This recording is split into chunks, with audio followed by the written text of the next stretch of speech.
నమస్కారం అండి. నేను అగ్నేష్ అమిత్రాజ్.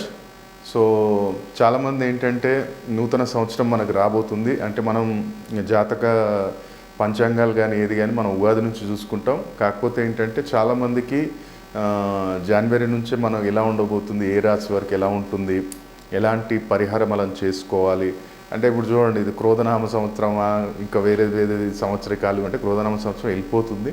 కానీ ఇప్పుడు వచ్చేది ఈ గ్రహస్థితి అంతగానే మనం బోర్డు మీద ఎక్స్ప్లెయిన్ చేయాలన్నా పబ్లిక్కి ఏం అర్థమవుతుంది, సబ్జెక్ట్ ఉన్న వాళ్ళకైతేనే ఓకే రైట్ అర్థమవుతుంది. అందుకని నేను డైరెక్ట్ ఏం చెప్తాను అంటే రెమెడీస్ చేసుకోండి, అంతే. డైరెక్ట్ రెమెడీస్ చేసుకోండి.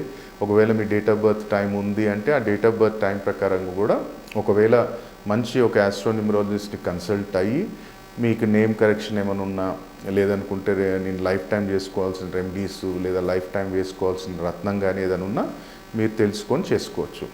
సో ఈ 2025లో మేషరాశి వారికి ఎలా ఉండబోతుంది అంటే నేను ఇయర్ వైజ్ మొత్తం చెప్తున్నాను, మళ్ళీ తర్వాత మనం మంత్లీ వైజ్ కూడా తెలుసుకుందాం, నెల నెలకు తెలుసుకుందాం. కాకపోతే ఏంటంటే ఇయర్ వైజ్ మొత్తం కూడా నేను ఆరోగ్యపరంగా ఉండాలంటే ఏం చేసుకోవాలి గురుగారు, ఆర్థిక పరంగా ఉండాలంటే ఏం చేయాలి, అలాగే ఒకవేళ నేను వ్యాపారం చేస్తున్నాను, ప్రైవేట్ జాబ్, గవర్నమెంట్ జాబ్, విదేశీయానము, అలాగే వివాహం, ఈ పర్టికులర్ ఈ 7 టాపిక్స్ మీద మనం మాట్లాడదాం. ఈ సంవత్సరం మొత్తం కూడా మనం ఏం చేసుకోవాలనేది. ఇంకా కొన్ని ఏమవుతుందంటే ఫర్ ఎగ్జాంపుల్ అనుకోండి, చాలామందికి ఏమవుతుంది ఇప్పుడు ఫ్యాటీ లివర్ రావటము, లేదంటే లివర్ రిలేటెడ్ ఇన్ఫెక్షన్స్ రావటము, లేదంటే లివర్ సంబంధించిన ఏదో ఒక ఇబ్బంది అనేది వస్తుంది. అది మీరు జాతకాన్ని ఒకసారి ఏంటంటే D9 చార్ట్లో బుధుడి యొక్క పరిస్థితి ఎలా ఉందో ఒకసారి మీరు చెక్ చేయాల్సి వస్తుంది, D9 chart.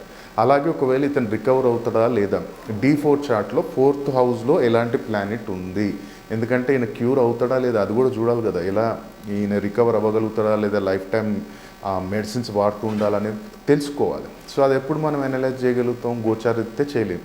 Me date of birth, time, place of birth ఉంటే దాని ప్రకారంగా అనలైజేషన్ చేసి మనకు ఎలా ఉంటుంది. ఇప్పుడు చాలామంది పొలిటీషియన్స్ వస్తారు, ఇండస్ట్రీస్ వస్తారు, గురుగారు ఈ సంవత్సరం మరి ఎలాంటి ప్రికాషన్స్ తీసుకోవాలి. సో వాళ్ళకు కూడా టోటల్ ఒక గైడెన్స్ ఇచ్చి వాళ్ళకి ఏదన్నా ఒక వస్తువులు కూడా వాళ్ళకి మన రక్షణకు ఉండాలి అంటే వాళ్ళకి బంధనం చేసి మనం ఇవ్వటం జరుగుతుంది. మనం 2 రకాలుగా హోమాలు జరిపిస్తాము, దక్షిణాచారం, వామాచారం రెండిట్లో చేస్తాము. సంకల్పం నేను తీసుకుంటాను, నేనేమి అక్కడ హోమం చెయ్యను.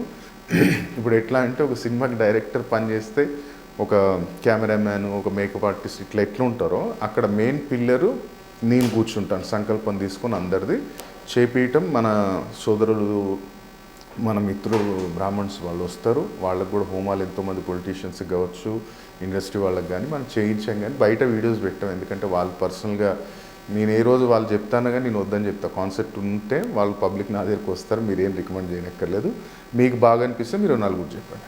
సో ఇది ఒక స్టార్టింగ్. మీకు డీటెయిల్ అమిత్రాజ్ గురించి తెలియాలి అంటే మీరు యూట్యూబ్లో కూడా కొట్టి చూడవచ్చు. ఇంకా మన దాదాపు 1600 వీడియోలు ఉన్నాయి మీకు యూట్యూబ్లో ఉన్నాయి. అగ్నేష్ అమిత్రాజ్ గురూజీ అని కొడితే వచ్చేస్తాయి మీకు. సో ఇక్కడ మనం ఈరోజు తెలుసుకోబోయేది ఏంటిదంటే మేషరాశి వారికి 2025లో ఎలాంటి జాగ్రత్తలు తీసుకోవాలి. ఫస్ట్ ఆఫ్ ఆల్ ఆరోగ్యపరంగా బాగుండాలి. ఓకే, 2025 మేషరాశి వారికి 1 వాహనం జాగ్రత్త. బండి ఒకవేళ 2 వీలర్ ఏదైనా కొంటున్నారు అంటే 1కి 2 సార్లు ఆలోచించండి, మంచి సజెషన్ తీసుకోండి. నెంబర్స్ కూడా ఏమవుతుందంటే చాలామంది ఆ 4 డిజిట్సే కంబైన్ చేసుకొని చూస్తారు, కానీ న్యూమరాలజికల్గా ఏంటంటే టోటల్ మనది ఏపీ ఈ డీజీ సంథింగ్ ఏది వచ్చినా సరే కానీ టోటల్ క్యాలిక్యులేషన్ చేసి అప్పుడు మీ లక్కీ నెంబర్ ఏంటిది అని తెలుసుకోండి. సో ఆరోగ్యపరంగా మేము ఎట్లా ఓకే ఆరోగ్యపరంగా ఉండాలి నిత్యం కూడా. మేషరాశి వారు మీకు నిత్యం కూడా ఎలాంటి అనారోగ్య సమస్యలు ఉండొద్దు. అలాగే మనం ఇంట్లో వాళ్ళకి కావచ్చు, నాకు కావచ్చు, మీ మేషరాశి వాళ్ళు ఎంతమంది ఉన్న ఇంట్లో ఈ రెమెడీస్ అనేవి చేయొచ్చు ఆరోగ్యపరంగా. నిత్యం కూడా ఏం చేయండి అంటే ఈ సంవత్సరం మొత్తం కూడా మీకు కుదిరినప్పుడల్లా ఏదైనా ఒక ప్రాంతానికి ట్రావెల్ చేయడానికి ప్రయత్నించండి. అది వెహికల్ అయినా పర్లేదు, లేదంటేనేమో బై రోడ్ ప్రయాణించడానికి ప్రయత్నించండి. అంటే ట్రైన్ కానీ మీ సొంత వెహికల్లో కానీ ట్రావెల్ చేయడానికి ప్రయత్నించండి. ఏదైనా పుణ్యక్షేత్రాలకు తిరుపతి వెళ్ళండి, శ్రీశైలం వెళ్ళండి, భద్రాచలం వెళ్ళండి, ఎక్కడికైనా ట్రావెల్ చేయండి. ఎందుకంటే నేను ఇంతకుముందు కూడా చెప్పాను కదా, కేతు కానీ నీవు ట్రావెలింగ్ చేయటం వల్ల నీకు కేతు స్ట్రాంగ్ అవుతాడు. కేతు స్ట్రాంగ్ అయ్యాడా ఎలాంటి అనారోగ్య సమస్యలు అనేది దరిదాపులు రానివ్వడు. ఎందుకంటే దీర్ఘకాల వ్యాధులు ఇచ్చేది కూడా కేతు రిలేటెడ్ ఎక్కువ ఉంటాయి. ఎందుకంటే కేతు ఎప్పుడు మనకి ఇన్ఫెక్షన్స్ ఇస్తాడు, బ్యాక్ బోన్ ప్రాబ్లమ్స్ ఇస్తాడు, L1 L3 డిస్క్ ఇష్యూస్ ఇస్తాడు, అలాగే ఫంగస్ ఇన్ఫెక్షన్స్ ఇస్తాడు. ఇవన్నీ కూడా మనకు ఉండొద్దు అంటే ప్రతినిత్యం కొంచెం ట్రావెల్ చేసేటప్పుడు ఏంటంటే ఏదైనా సరే కానీ అక్కడ ఈవెన్ మనం తిరుపతి వెళ్ళాం, అక్కడ మంకీస్కి ఫీడ్ చేయండి, కొబ్బరి బెల్లం తీసుకుని వెళ్ళండి, అక్కడ ఫీడ్ చేయండి, లేదా యాదగిరిగుట్ట వెళ్ళాం అక్కడ ఫీడ్ చేయండి. అక్కడ పక్షులకు కానీ అక్కడ ఉన్న వానరులకు కానీ మీరు ఏదైనా సరే కానీ ఫీడ్ చేయడానికి ప్రయత్నం చేయండి. ఇది నిత్యం కూడా మనం ఈ సంవత్సరం మీకు కుదిరినప్పుడల్లా మేషరాశి వారు ఆరోగ్యం కోసం చేసుకుంటూ ఉండండి. మరి ఆర్థికంగా డబ్బు నిలబడటానికి ఏం చేయాలి గురుగారు అనుకుంటే, నిత్యం కూడా మీరే మీ నియర్ బై టెంపుల్ ఎక్కడ ఏ టెంపుల్ ఉన్నా సరే కానీ కాలినడకన దగ్గరలో, ఇప్పుడు నాకు ఇక్కడ శివాలయం దగ్గర ఉంది, సో కాలినడకన మీరు టెంపుల్కి వెళ్ళండి. డబ్బులు ఆదా కావాలనుకుంటే మీరేం చేయండి అంటే ప్రతి మంగళవారం అయినా సరే కానీ శనివారం అయినా సరే కానీ ఏదైనా దగ్గరలో ఆంజనేయ స్వామి టెంపుల్ ఉన్నా, శివాలయం ఉన్నా, ఏది ఉన్నా సరే కానీ ఆ టెంపుల్కి వెళ్ళండి. ఆ టెంపుల్కి వెళ్ళేటప్పుడు ఏం చేయండి అంటే మీతో పాటు ఏదైనా సరే కానీ పులిహోర లేదా నానబెట్టిన శనగలు తీసుకెళ్ళండి, ఒక చిన్న బెల్లం ముక్క తీసుకెళ్ళి మనం అక్కడ ప్రదక్షిణాలు చేసిన తర్వాత ఎక్కడైతే ఇది ఏ దేవుడైనా పర్లేదు కానీ కాలినడక వెళ్ళటానికి ప్రయత్నించండి. ఎందుకంటే బండి మీద కాకుండా కాలినడక మీద వెళ్ళటానికి ప్రయత్నించండి. సో అక్కడికి వెళ్ళిన తర్వాత అక్కడ మీరు ప్రదక్షిణ చేసుకున్న తర్వాత ఆ పులిహోర నానబెట్టిన శనగలు అక్కడ నైవేద్యం పెట్టండి. అక్కడ మీకు ఒకవేళ శివాలయం అయిందనుకోండి, కొబ్బరికాయ ఏదో కొడతారు కదా, కొబ్బరికాయ బలి ఇవ్వాలి ఖచ్చితంగా. అంటే కొబ్బరికాయ బలి అంటాం మనం. కొబ్బరికాయ కొట్టడం వల్ల ఏమవుతుందంటే రాహు శాంతిస్తాడు. అది చూస్తారు కదా మనం, జుట్టు ఇట్లా కొబ్బరికాయ పైన జుట్టులాగా ఉంటుంది. సో మనం కొబ్బరికాయని ఎప్పుడైతే గుళ్ళో కొట్టి ఆ కొబ్బరికాయ ఆ బెల్లం అనేది ఎక్కడైనా సరే బిల్వ చెట్టు కానీ రావి చెట్టు కానీ ఎక్కడైనా సరే కానీ ఉంటే ఆ చెట్టు కింద కూర్చొని తినడానికి ప్రయత్నం చేయండి.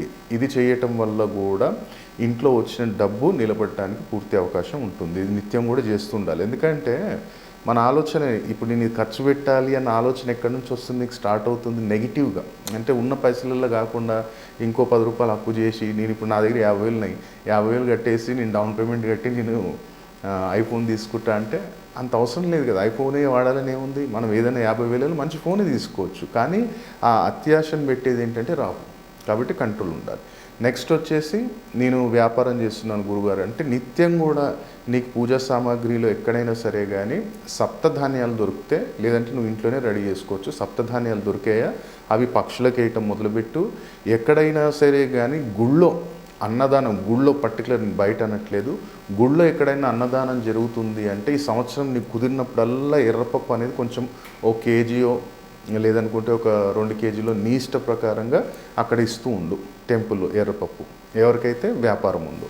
అలాగే ఎవరైతే ప్రైవేట్ జాబ్ ఉందో వాళ్ళు ప్రతినిత్యం కూడా ఇంట్లో ఫస్ట్ చపాతీ కానీ కొంచెం అన్నం కానీ పక్షులకు కానీ స్ట్రీట్ డాగ్స్ కానీ పెట్టిన తర్వాత మీరు తినడానికి ప్రయత్నం చేయండి, ఎవరికైతే ప్రైవేట్ జాబ్ ఉందో.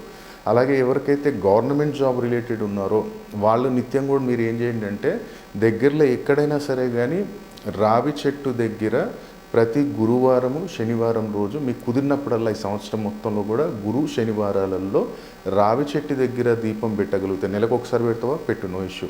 ఎక్కడైతే నీకు గవర్నమెంట్ రిలేటెడ్ జాబ్లో ఇష్యూస్ రావద్దు అనుకున్నప్పుడు గురువారం కానీ శనివారం కానీ అక్కడ దీపం పెట్టి, నెయ్యితో దీపం పెట్టి నీ ఇష్టంగా ఏదైతే తింటావో ఆ యొక్క ప్రసాదం అనేది అక్కడ నైవేద్యం పెట్టు.